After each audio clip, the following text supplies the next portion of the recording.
Bonjour à tous, c'est Steve Samegui.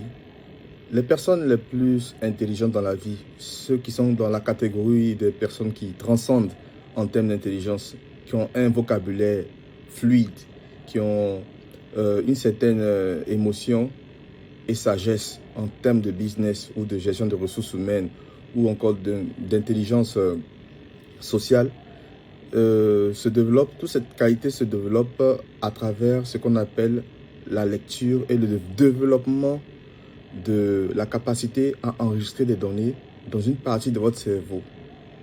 Mais pour cela se commence dès l'âge de l'enfance, à travers l'éducation.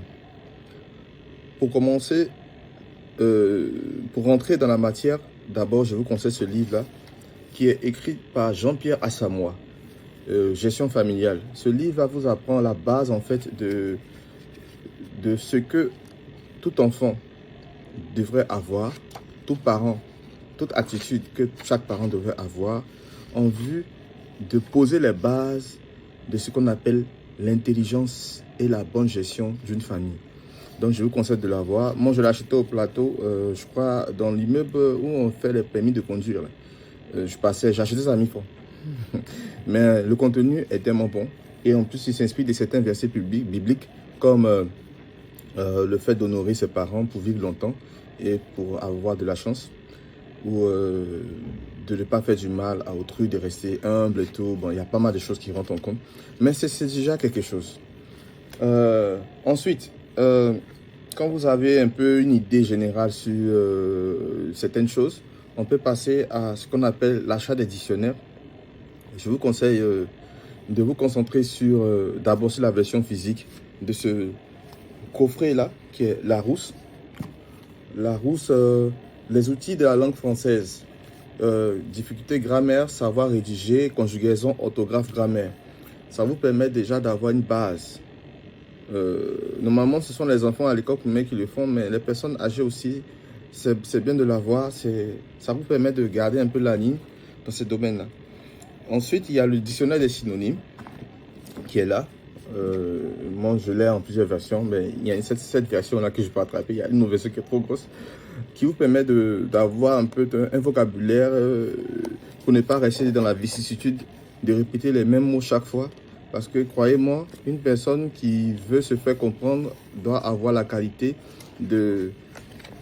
d'avoir un vocabulaire assez riche, que ce soit en négociation ou dans la vie active. Ensuite, quand nous avançons, nous allons passer à ce qu'on appelle le lexique dans les domaines particuliers. Et ces domaines particuliers, par exemple, dans le thème juridique, je dois dire ça, j'avais déjà sorti le lexique des thèmes juridiques, qui est là, qui vous donne une idée sur pas mal de choses, des définitions qu'on ne trouve pas littéralement dans le dictionnaire, qu'on peut lire. Je vais lire, par exemple, un exemple, vous allez voir,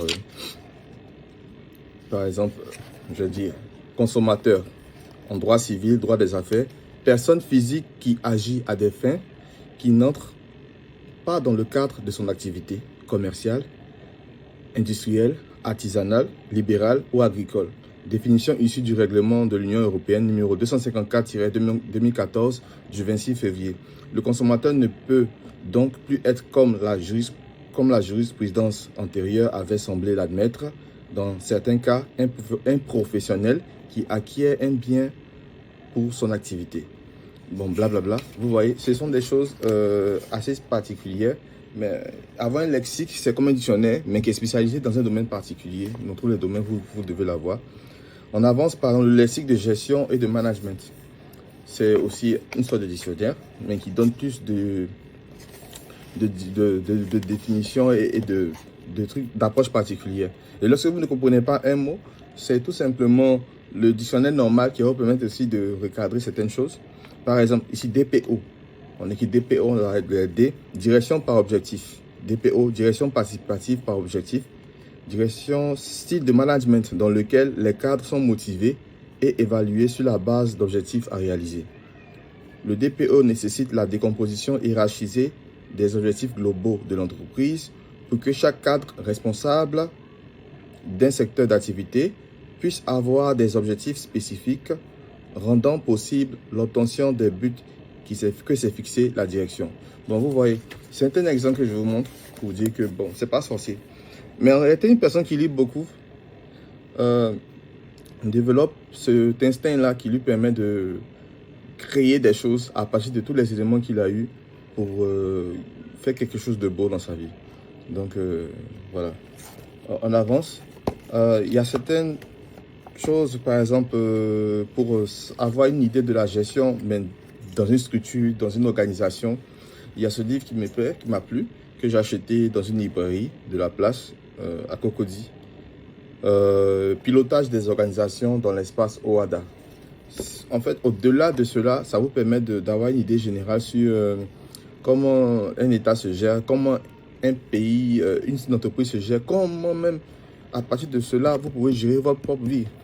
Parce que c'est à partir d'une personne que naît une société, et d'une société, un État ainsi que le monde. Donc, je vous conseille de lire aider. Je vais lire par exemple certaines parties qui sont tellement intéressantes.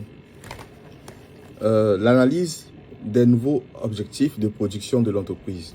Elle doit se faire par le consultant en étroite liaison avec la direction générale pour la synthèse du diagnostic organisationnel et afin de déboucher sur des infléchissements de politique ou des orientations nouvelles.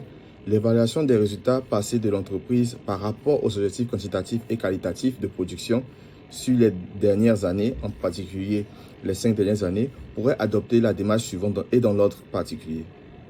Le rappel des objectifs passés année par année, les résultats chiffrés par rapport aux objectifs quantitatifs, la recherche et l'analyse des causes des écarts entre les résultats et les objectifs, blablabla, la problématique, c'est-à-dire l'analyse de l'ensemble des problèmes et défis que l'entreprise devra surmonter pour son redressement et poursuivre sa croissance. Vous voyez, ce genre de choses, quand vous lisez, ça vous plein de choses. On explique comment définir un plan d'action, comment organiser quelque chose, ainsi de suite. À partir de cela, vous pouvez quoi que ce soit, organiser quoi que ce soit. Quand on avance un peu, il y a un livre qui est intéressant, qui est Le secret d'un beau discours, qui est écrit par Placide Kodjo, administrateur civil. Franchement, c'est quelque chose de beau. Il apprend le b.a.-ba, comment rédiger les discours, comment parler en public, comment s'exprimer de façon aisée. Et franchement, c'est bien. Il y a plein de choses qui sont dedans, je vous conseille de lire. Et il ne coûte pas cher, hein, ça a coûté 7800. Bon, c'est un peu abordable quand même. Ensuite, quand on avance, il y a Doriac et Jurassic, allocution, discours et modèles. Ce sont des modèles de plusieurs discours en termes de différentes circonstances. Ce livre m'a été tellement emprunté par les gars de mes administrateurs civils. Il est très bon et il vous met en situation d'action. Bien sûr, avant de lire ce livre-là, il faut déjà avoir une base du niveau requis pour prononcer les discours. Vous pouvez l'apprendre à savoir à travers celui-là qui est rédigé par Les Laudes. Comment parler à tout le monde. Il est vraiment bon. Je l'ai relu au moins 3 fois. Il est tellement bon. Il vous apprend comment regarder, comment aborder une discussion, comment parler du commerce à quelqu'un, comment réagir en fonction d'une personne qui est grincheuse, ainsi de suite. Franchement, c'est hyper bon. Pour ceux qui sont un peu beaucoup plus dans les milieux assez solennels, il y a ce livre qui est de Jacques Gandouin, Guide du protocole et des usages indispensables pour bien vivre en société. Ça vous apprend même à comment tenir couteau, fourchette, entre parenthèses. Ça vous apprend le b.a.-ba de la vie en société. C'est très bon. Je vous le conseille. Je l'ai acheté à la Librairie de France à 7500 seulement. Mais croyez-moi, il mérite plus que ça. Même si on le vendait à 25 000, à 40 000, à 50 000, j'allais l'acheter. Il est libre, il vous parle de tellement de choses avec des exemples qui sont prises de façon internationale. Il est bon. Il est bon. En plus, pour ceux qui voient grand, on dit comment penser comme un milliardaire. Je l'ai relis 2 fois. C'est Dean Graziosi qui l'a écrite. Il a écrit pas mal de livres aussi qui font partie des best-sellers aussi. Changer ses habitudes pour réussir et être heureux. Je vous conseille de la voir. C'est très bon. Ensuite, pour les personnes qui veulent avoir un minimum en matière de gestion de projet et tout ce qui va avec, je pense que c'est celui-là, la boîte à outils du chef de projet. Il est bon. Il parle des différentes méthodes de gestion de projet. Même ceux qui ont les petits business, c'est important. Ça parle de la méthode SWOT, des cahiers de charges, de l'aide d'émission, des compétences, des jalons, des matrices de tri croisées, des différents concepts comme le POC, Proof of Concept, comment gérer des situations par rapport à aux différentes évolutions du niveau de votre projet. En tout cas, c'est hyper bon et ça a coûté, la coquette sort de 14 900, bon, 15 000 francs. Ce sont été des prix abordables parce qu'il y a des livres que j'ai achetés à 50 000, d'autres à 55, 60 000. Donc ça, c'est un peu abordable. Par exemple, il y a ce livre qui coûte carrément 35 000. Il est volumineux, mais parce qu'il en faut. Ça a été fait par l'expert comptable Évariste Awangansi, expert comptable, commissaire aux comptes, audit et révision des comptes, aspects internationaux et espace OADA. Ça vous permet pour ceux qui sont dans les finances d'avoir une idée globale et précise de comment se passent les contrôles internes, comment gérer un peu les comptes des entreprises, comment avancer, comment s'exprimer aussi lorsqu'il y a des contrôles ou est-ce que quand vous contrôlez. En tout cas, c'est hyper intéressant. J'en ai plein de livres, j'en ai plein.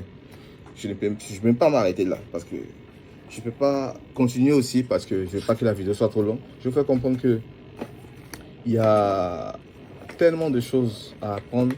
Il suffit seulement d'avoir de la volonté et tout va se passer. Le petit bonus, c'est méthode express, 15 minutes par jour, arabe, chinois. Spécial débutant. Je l'ai acheté juste parce que souvent quand j'ai envie de m'amuser, je lis un peu machin, parce que moi je suis expert. Mais pour ceux qui veulent avoir des minimums en chinois, c'est assez intéressant. Bien sûr, vous devez être suivi par quelqu'un qui n'est pas un expert comme moi. Mais je n'ai pas encore lancé mon cours de chinois, je n'ai pas le temps. Mais quand ça sera fait, sûrement, je vais conseiller à mes élèves d'avoir ça. Et puis bon, voilà. Donc, il vous apprend comment se débrouiller dans la vie, en général, un peu partout. J'ai cette version-là aussi en anglais. Ça a coûté, je crois, à peu près 3 000, 4 000 francs CFA en librairie. Hein. La version en anglais m'a coûté, je crois, à peu près la même somme. À peu près la même somme. À peu près, ou bien légèrement moins cher. Je sais plus, 2500.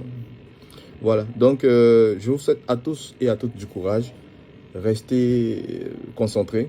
C'est bien de rester sur les réseaux sociaux, de faire pas mal de vidéos, de twerker et tout. Mais si en plus de ça, vous avez un bon quotient intellectuel, croyez-moi, les gens vont courir derrière vous.